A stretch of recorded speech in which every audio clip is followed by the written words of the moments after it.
A $9 Apple dongle posted a 98 decibel SIN ad, a measure of audio purity that used to demand $300 of dedicated hardware. It's not alone. Right now, cheap DACs that most buyers completely ignore are delivering what audiophiles call absurdly good performance. And the story of how they got this good starts with a single measurement that made the entire price ladder look like a lie. Apple's $999 USB-C to 3.5mm adapter didn't look like a revolution. It was packaged as a basic phone accessory, tossed in with chargers and cables, and barely mentioned in audiophile circles. But when Audio Science Review published its lab results, the numbers told a different story. The adapter measured a 98 decibel SIN-AD and a 113 decibel signal-to-noise ratio, figures that easily clear the threshold for what's considered transparent audio. In plain terms, its output is clean enough that any distortion or noise is well below what human ears can detect in normal listening. For years, those kinds of measurements were reserved for dedicated DACs costing $300 or more. Now, a single-digit price tag was posting results that made expensive units look overbuilt. The chip inside, a Cirrus Logic 46L06, quietly delivered 24-bit 48 kHz playback with vanishingly low distortion. There was no marketing push, no audiophile branding, just objective proof that a throwaway-priced dongle could match the performance of gear 10 times its price. For skeptical buyers used to chasing upgrades, this was a reality check. Transparent sound was now a commodity, and the old price ladder suddenly looked a lot less secure. Most buyers never realize there are actually two versions of Apple's USB-C to 3.5mm adapter on the market. The difference isn't in the packaging or the chip inside, but in the voltage output. The US model, labeled A2049, delivers about 1 volt RMS, while the EU version is capped at roughly 0.5 volts RMS to comply with European regulations. That means the higher output US unit can deliver nearly double the signal strength compared to its European counterpart. For everyday listening, that gap can be the difference between comfortable volume and music that sounds too quiet, especially with higher impedance headphones. Low volume complaints pop up again and again in forums, and most trace back to users who unknowingly bought the lower output EU model. The hardware looks identical, but the experience isn't. For anyone shopping on the used market or ordering online, knowing which version you're getting matters far more than the numbers in a lab test. Buyer literacy, not just measurements, is what keeps a bargain from becoming a headache. On Amazon and AliExpress, a different kind of dongle started flooding search results. No brand, no marketing, just a string of specs and a price tag under $15. These were the CX31993 based adapters, each one promising 32-bit, 384 kHz playback in a shell barely thicker than a charging cable. The listings all looked the same: plastic casing, generic names like CX Pro, and claims of studio-grade sound. Mainstream buyers scrolled right past, but a handful of audio obsessives saw something worth testing. On Headphone, the CX31993 thread exploded into 100-plus pages of measurements, teardown photos, and firmware hacks.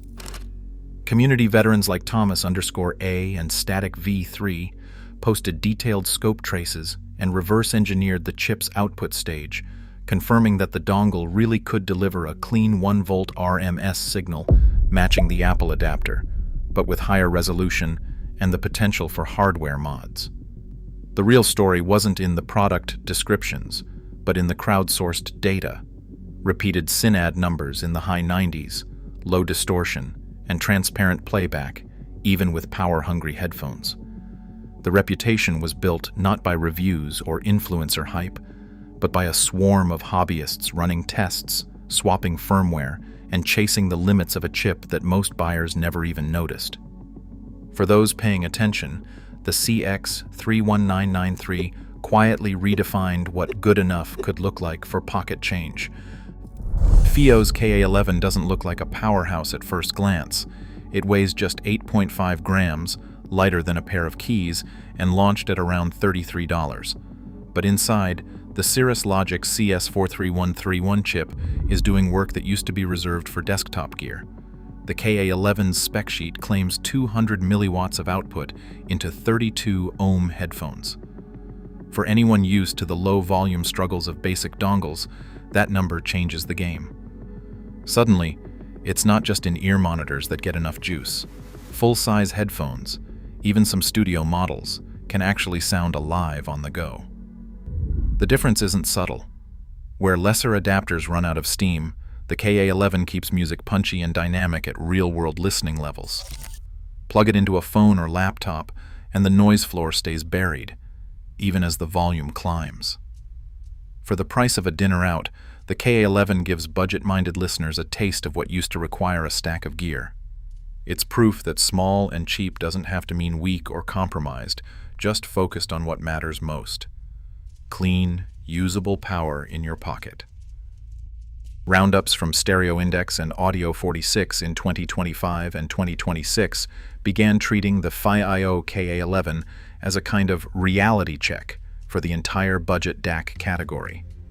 Suddenly, the conversation wasn't about whether a dongle was decent, but whether anything pricier could actually justify its cost. The KA11's measured transparency, real-world power, and sub-$35 price tag forced a shift in buyer psychology. Reviewers stopped giving automatic credit to branding or luxury packaging.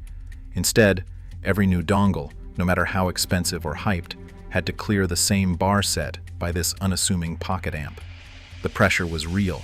If a basic, mass-market device already delivered transparent sound and enough drive for full-size headphones, what exactly was the value in spending more?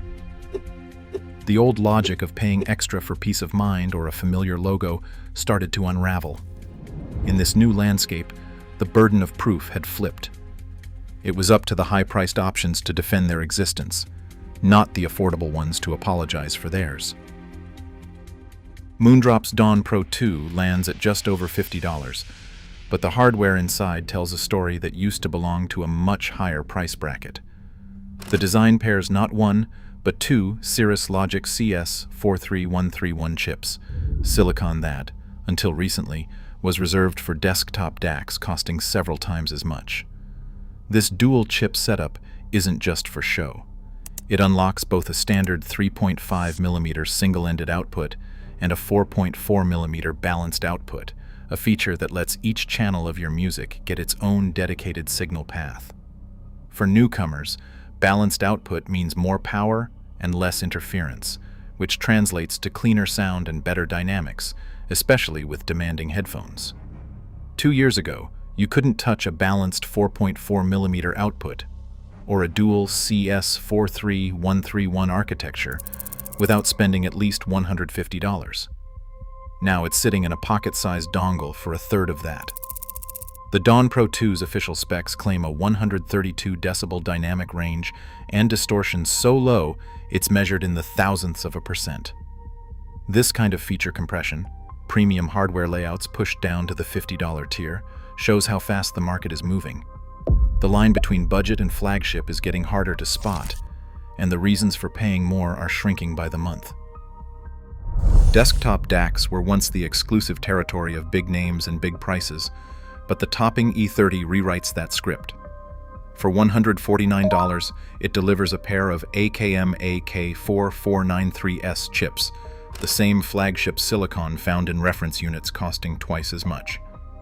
The E30 2 handles PCM up to 768 kHz at 32 bits and decodes native DSD512, covering every high-resolution format an audiophile could want.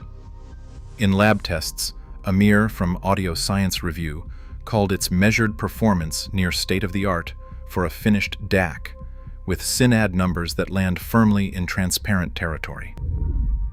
This level of precision, at this price, did not exist 5 years ago. But the real surprise is who is building it.